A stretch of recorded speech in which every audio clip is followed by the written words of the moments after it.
السلام علیکم دوستو، کیا حال چال ہے؟ ٹھیک ٹھاک ہے؟ طبیعت سے ٹھیک ہے تو کیسے مزاج ہیں؟ آج دن کافی سنی ہے، سورج نکلا ہوا ہے اور میرا اچانک سے دل کیا کہ میں ولاگ بناؤں، تو میں بھائی جان ولاگ بنا رہا ہوں.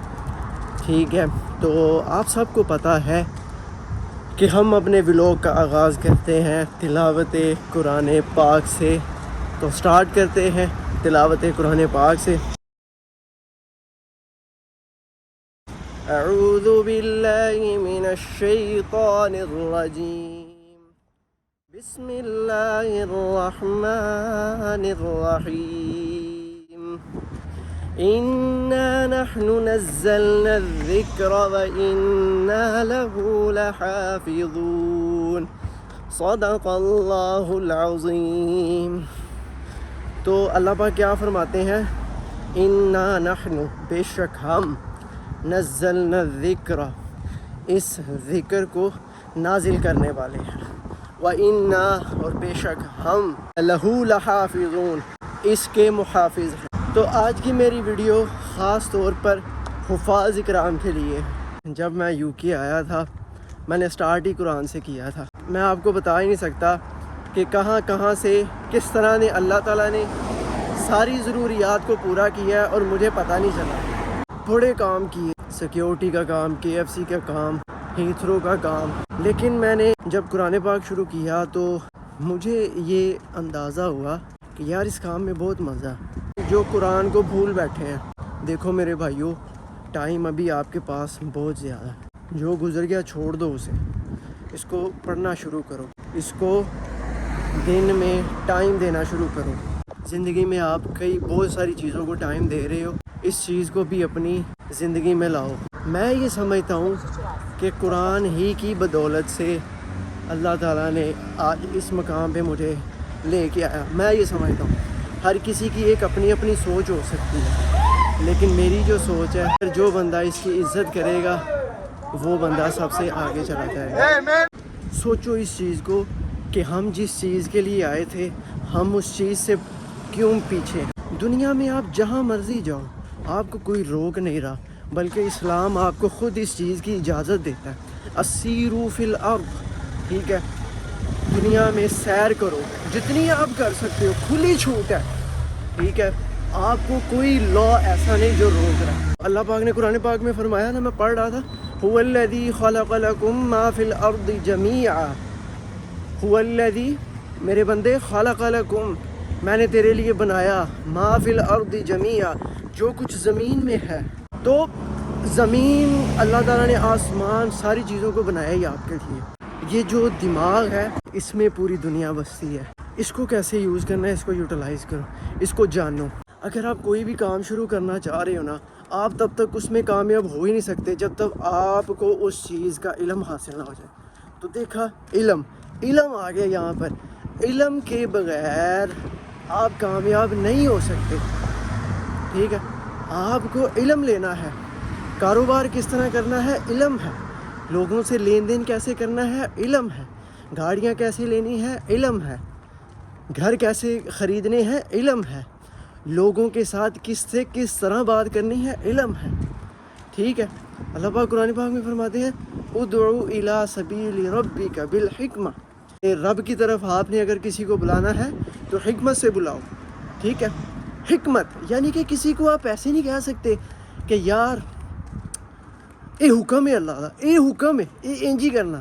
میں ایک گناہ گار بندہ ہوں، میری بات میں غلطی کوتاہی بھی ہو سکتی ہے، میں معافی مانگتا ہوں. لیکن میں ایک مفہوم سمجھانا چاہ رہا ہوں کہ میری جان، میرے دوستوں، میرے بھائیوں، حکمت کو پہچانو. کون سی بات کس ٹائم پہ، کس جگہ پہ، کس لوکیشن پہ، کون سی سچویشن میں، کس کانٹیکسٹ میں کتنا جملہ، کس الفاظ اور کہ کس ماحول میں بولنی ہے. ٹھیک ہے، یہ آپ کو پتہ ہونا چاہیے. ٹھیک ہے، علم پڑھ علم کتاباں سب نام رکھا لیا غازی، ہر تلوار دلاور بنے ہو نام رکھا لیا غازی. بلے شاہ اڑ دیاں پڑھدیں ذرا گھر بیٹھا پڑھیا ہی نہیں. لین دین بھی حکمت کا نام ہے. ٹھیک ہے، تو یہ ساری چیزیں آپ کو سمجھ میں آئیں گی جب آپ بنیاد کو پکڑو گے، قرآن کو پکڑو گے، ٹھیک ہے؟ دیکھو ہمارے آباء و اجداد کا ہمیں نہیں پتہ، ہم کہاں سے آئے ہیں، ہمارے آباء و اجداد کون تھے، ہم کیا کرتے رہے ہیں، ٹھیک ہے؟ ہماری تاریخ کیا ہے اور ہم نے آگے کدھر جانا ہے، ہمیں پتہ ہی نہیں ہے۔ ہم بس گھومی جا رہے ہیں، پھری جا رہے ہیں، دنیا کی رنگینیوں میں ایسے مصروف ہوئے ہیں کہ ہمیں پتہ نہیں، ٹھیک ہے؟ زندگی ہمارے لیے، یہ دنیا ہمارے لیے ہی بنی ہے، لیکن ہمیں یہ جاننا ہے کہ اس کو یوٹیلائز کیسے کرنا ہے، اس کو دیکھنا کیسے ہے، اس پہ نظر کیسے ڈالنی ہے، پہلو کو کیسے سامنے رکھنا ہے، رخ چاروں کیسے دیکھنے ہیں، ٹھیک ہے؟ یہ گاڑی ہے، ٹھیک ہے، اس کی باہر والی خوبصورتی تو بہت اچھی ہے، لیکن اس کے اندر کیا ہے، ٹھیک ہے؟ چیز کو دیکھتے ہی اس پہ تبصرہ کرنا اور اس پہ ایک رائے قائم کر لینا، اس کی بجائے ہمیں حکمت کے ساتھ چیزوں کو ڈیٹیل سے دیکھنے کی ضرورت ہے۔ آپ قرآن کی طرف واپس آؤ۔ جب بھی میں زندگی میں کہیں کسی مقام پر رہا تو مجھے یہ لگتا ہے کہ میرے دل میں جو قرآن تھا نا، اس نے مجھے کہیں نہ کہیں کسی نہ کسی جگہ پر مجھے ایک آواز دی کہ نہیں نہیں نہیں نہیں، ابھی نہیں، ابھی نہیں، رکو رکو رکو، ٹھیک ہے؟ اس نے مجھے آواز دی کہ رکو، آپ اس طرح نہیں کر سکتے، آپ کے دل میں کچھ ایسی چیز ہے جو آپ کو ایک دوسرا پہلو دکھائے گی۔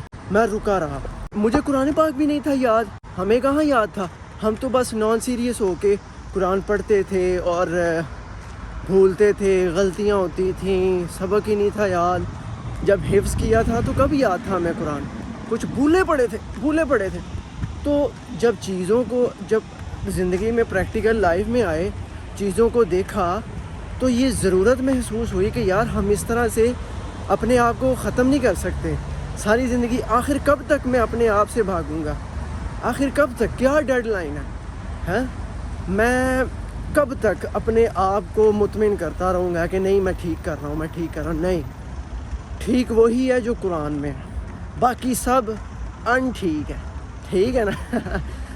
قرآن بس سب چیزیں اس پر ختم ہیں۔ آپ نے قرآن کے مطابق اپنی زندگی کو عمل میں لانا ہے، ٹھیک ہے؟ حفاظ کرام کی تو شان ہی اور ہے، ہمیں ضرورت ہے پاکستان کے نوجوانوں، میری بات یہ غور سے سن لو، پاکستان اور جہاں جہاں پورے ایشیا میں، پورے کانٹیننٹس میں، جہاں جہاں پورے 7 کانٹیننٹس میں، پوری دنیا میں جہاں جہاں تک میری آواز جا رہی ہے، میرے بھائیوں دوستوں، اٹھو اور قرآن پاک کی طرف نظر دوڑاؤ، دیکھو کہ ہم شروع کہاں سے ہوئے ہیں۔ ایک زندگی تو اللہ غلطی کو تاہی معاف کرے، کہا جملہ معاف فرمائے، ایک زندگی تو ہم گزار رہے ہیں عالم ارواح میں، اور اس میں ہم نے وعدہ کیا ہے تمام روحوں کو کھڑا کر کے، اللہ تعالیٰ نے آواز دی تھی کہ تمہارا رب کون ہے، تو ہم سب نے وہاں پر جواب دیا تھا کہ تو ہمارا رب ہے۔ تو جب ہم اس دنیا میں آئے، ایک سفر کے لیے آئے، ایک سفر کرنے کے لیے آئے، نبی اکرم صلی اللہ علیہ وآلہ وسلم نے حضرت عبداللہ بن عمر کے کندھے پر ہاتھ رکھ کر فرمایا، اے عبداللہ، زندگی کو اس طرح جانو جس طرح تم ایک سفر میں آئے ہو، بلکہ اس طرح کو سفر سے بھی کم جانو۔ دیکھیں، مسافر کو پتہ ہوتا ہے کہ میری منزل یہ نہیں ہے۔ اگر میں اس وقت UK سے پاکستان آتا ہوں تو میں راستے میں ترکی میں، استنبول میں ادھر اپنا ڈیرا لگا کے نہیں بیٹھ سکتا، کیونکہ مجھے پتہ ہے میں نے پاکستان جانا ہے اور وہی میری منزل ہے۔ یہاں پر میں جو مرضی کر لوں استنبول میں، لیکن میں یہاں پر رہنے والا نہیں، مجھے یہاں پر زیادہ رنگینیوں میں کھونا نہیں ہے، میں یہاں پر کچھ اور نہیں کر سکتا، ٹھیک ہے؟ میں ادھر جا کے ہی آرام کروں گا، ادھر جا کے ہی اپنا سکون کروں گا، میری منزل وہ ہے، ٹھیک ہے؟ تو ہم جہاں سے آئے ہیں ایک سفر کر رہے ہیں، ہمیں پتہ ہونا چاہیے ہم نے واپس ادھر ہی جانا ہے۔ زندگی کی رنگینیوں میں کھو کر ہم نے اپنے اصل مقصد سے نہیں بھٹکنا۔ تو بھائیو دوستو، یہ بات ہے۔ تو میری جان، میرے دوستو، میری بہنوں، میرے بچوں میں اس لیے کہہ رہا ہوں، اگر کوئی 10 سے 12 سال 15 سال کی عمر جو ابھی حفظ کرنا شروع ہوا ہے، اگر وہ میری ویڈیو دیکھ رہا ہے تو اس کے لیے یہ پیغام ہے کہ دیکھیں میرے دوستو، میرے چھوٹے بھائیوں، دیکھو میری بات سنو، حفظ آپ کر لو، ٹھیک ہے؟ لیکن ماں باپ کے دباؤ میں آ کے حفظ تو آپ آج کر لو گے، لیکن آپ کو یہ جاننا ہے کہ وہ جو آپ کو حفظ کروا رہے ہیں اس کی کتنی برکات ہیں.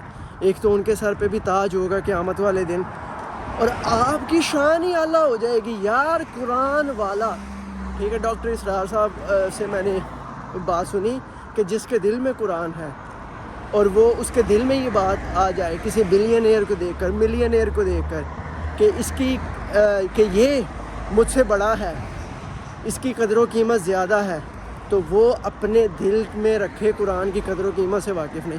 اس کو پتہ ہی نہیں ہے کہ کس کی قدر، کس کی ویلیو زیادہ. ٹھیک ہے. تو میری جان اپنی زندگی کو ڈسپلن کرو. ٹھیک ہے. میں ابھی اسٹرگل ہی کر رہا ہوں. ٹھیک ہے. لیکن میرے دل میں ایک بات آئی تھی کہ یار کیوں نہ میں ایک چیز کو بتاؤں، اور شاید کچھ بات جو ہے وہ کسی کے دل میں گھر کر جائے. وہ مجھے ایک شعر یاد آ گیا، اب جس کے دل میں آئے وہی پائے روشنی، ہم نے تو دل جلا کر سر عام رکھ دیا. وآخر دعوانا ان الحمد للہ رب العالمین.